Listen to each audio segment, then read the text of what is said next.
मान लीजिए एक पार्क में दो झूले हैं और दोनों पर बच्चे बैठे हैं। अचानक एक तीसरा बच्चा आता है जो एक बच्चे से ताकतवर और दूसरे से कमजोर है। अतः वह कमजोर बच्चे को झूले से हटा देता है और खुद झूलने लगता है। क्या आपको पता है धातुएं भी ऐसा ही व्यवहार करती हैं? आइए जानते हैं। जब एक तत्व किसी दूसरे तत्व को एक यौगिक से विस्थापित करता है तो इस अभिक्रिया को विस्थापन अभिक्रिया कहते हैं। सरल रूप में समझने के लिए मान लीजिए तत्व A तथा एक यौगिक BC है। यदि तत्व A तत्व B से अधिक क्रियाशील है तो तत्व A B को विस्थापित करके AC का निर्माण करेगा। ऐसी अभिक्रिया को विस्थापन अभिक्रिया कहते हैं। कॉपर सल्फेट का थोड़ा सा विलयन लीजिए। इसमें कुछ लोहे की कीलें डालें। आयरन कॉपर से अधिक क्रियाशील है। कीलों से निकलने वाला आयरन कॉपर सल्फेट के विलयन से कॉपर को विस्थापित करके हरे रंग का आयरन सल्फेट विलयन और कॉपर देता है। यह कॉपर नारंगी भूरे रंग की एक परत कीलों पर बनाता है। कुछ जिंक के कण हाइड्रोक्लोरिक अम्ल में मिलाएं। आप इससे निर्मित हाइड्रोजन गैस के बुलबुले निकलते देख सकते हैं। ऐसा इसलिए हुआ क्योंकि हाइड्रोक्लोरिक अम्ल का हाइड्रोजन जिंक द्वारा विस्थापित होकर जिंक क्लोराइड और हाइड्रोजन गैस देता है। एक बीकर में थोड़ा जल लीजिए और उसमें एक टुकड़ा कैल्शियम धातु का डालिए। हम देखेंगे हाइड्रोजन गैस बुलबुलों के रूप में मुक्त होती है और कैल्शियम हाइड्रोक्साइड का सफेद अवक्षेप निर्मित होता है। यह अभिक्रिया इसलिए होती है क्योंकि कैल्शियम अधिक क्रियाशील है जो जल से हाइड्रोजन को विस्थापित करके कैल्शियम हाइड्रोक्साइड और हाइड्रोजन गैस देता है। इस प्रकार विस्थापन अभिक्रिया में अधिक क्रियाशील तत्व कम क्रियाशील तत्व को विस्थापित करता है। सारांश में हमने सीखा है कि विस्थापन अभिक्रिया क्या होती है और कैसे अधिक क्रियाशील तत्व कम क्रियाशील तत्व को विस्थापित कर देता है। आयरन कॉपर सल्फेट के विलयन से कॉपर को विस्थापित करके हरे रंग का आयरन सल्फेट विलयन और कॉपर देता है। आपने सीखा है कि विस्थापन अभिक्रियाएं कैसे होती हैं।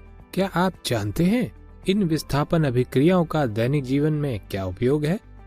जानने के लिए आगामी वीडियोस में साथ बने रहें।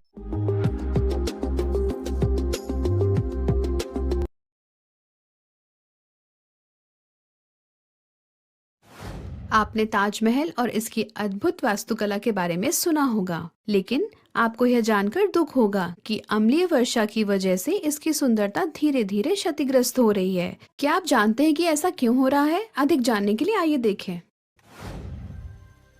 हम सभी जानते हैं कि अम्लीय वर्षा संगमरमर कलाकृतियों के लिए मुख्य क्षतिग्रस्त कारकों में से एक है। वास्तव में कैल्शियम कार्बोनेट, जो कि संगमरमर का प्रमुख घटक है, जल में अविलय है। हालांकि अम्लीय वर्षा में मौजूद अम्ल, उदाहरण के लिए सल्फ्यूरिक अम्ल, कैल्शियम कार्बोनेट से तेजी से अभिक्रिया करता है, जिसमें सल्फ्यूरिक अम्ल के सल्फेट मूलक कैल्शियम कार्बोनेट के कार्बोनेट मूलकों के साथ आदान प्रदान करते हैं। कैल्शियम कार्बोनेट की तुलना में उत्पाद कैल्शियम सल्फेट जल में अधिक विलय है और इसलिए बारिश से धुल जाता है। यह कलाकृतियों की सतह से पदार्थ हटाने का कारण बनता है। कैल्शियम कार्बोनेट और सल्फ्यूरिक अम्ल के बीच यह अभिक्रिया एक द्विविस्थापन अभिक्रिया का एक उदाहरण है। यह हर मायने में सही है क्योंकि अभिक्रिया के दौरान दोनों मूलक विस्थापित होते हैं या उनका आदान प्रदान होता है। हम इस प्रकार एक द्विविस्थापन अभिक्रिया को परिभाषित कर सकते हैं जिसमें यौगिक AB के घटक A और यौगिक CD के घटक C अपने मूलकों का परस्पर आदान प्रदान करते हैं और दो विभिन्न यौगिकों AD और CB को बनाते हैं। आइए अब हम 3 प्रकार की द्विविस्थापन अभिक्रियाओं पर चर्चा करते हैं। अवक्षेपण अभिक्रियाएं। इसके लिए एक बीकर में सोडियम क्लोराइड विलयन लें। इस बीकर में सिल्वर नाइट्रेट विलयन मिलाएं। आप एक सफेद रंग का अवक्षेप बनते हुए देख सकते हैं। सोडियम क्लोराइड से सोडियम और सिल्वर नाइट्रेट से सिल्वर, सिल्वर क्लोराइड और सोडियम नाइट्रेट देने के लिए आदान प्रदान करते हैं। निर्मित सिल्वर क्लोराइड एक सफेद अवक्षेप बनाने के रूप में दिखता है, जबकि सोडियम नाइट्रेट विलयन में शेष रहता है। उदासीनीकरण अभिक्रियाएं। एक बीकर में हाइड्रोक्लोरिक अम्ल लें और उसमें सोडियम हाइड्रोक्साइड विलयन को मिलाएं।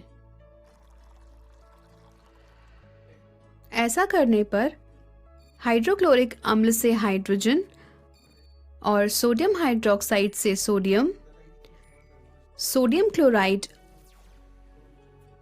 और जल देने के लिए आदान प्रदान करते हैं।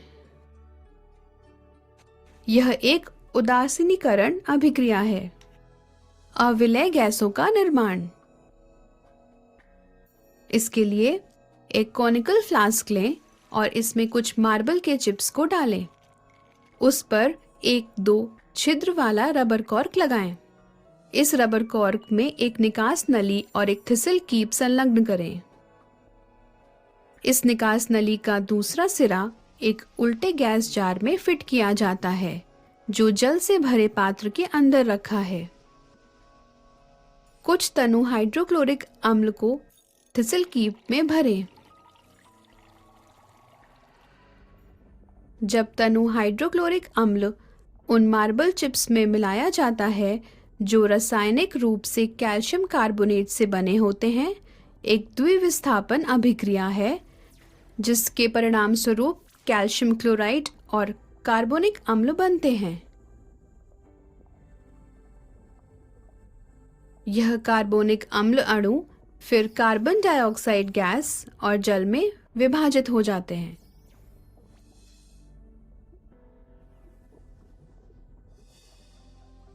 जैसे कि कार्बन डाइऑक्साइड जल में अविलय है, यह निकास नली के माध्यम से संचरण करती है और जल के नीचे की ओर विस्थापन द्वारा एकत्रित होती है। सारांश। इस विषय में हमने द्विविस्थापन अभिक्रियाओं के बारे में सीखा है, जिसमें 2 अलग अलग यौगिकों के घटक पारस्परिक रूप से अपने मूलकों का आदान प्रदान करते हैं। 3 प्रकार की द्विविस्थापन अभिक्रियाएं हैं: अवक्षेपण अभिक्रियाएं, उदासीनीकरण अभिक्रियाएं, अविलय गैसों का निर्माण। अब हम द्विविस्थापन अभिक्रियाओं के बारे में जानते हैं। आइए अवक्षेपण अभिक्रियाओं और अन्य को गहराई में जानें।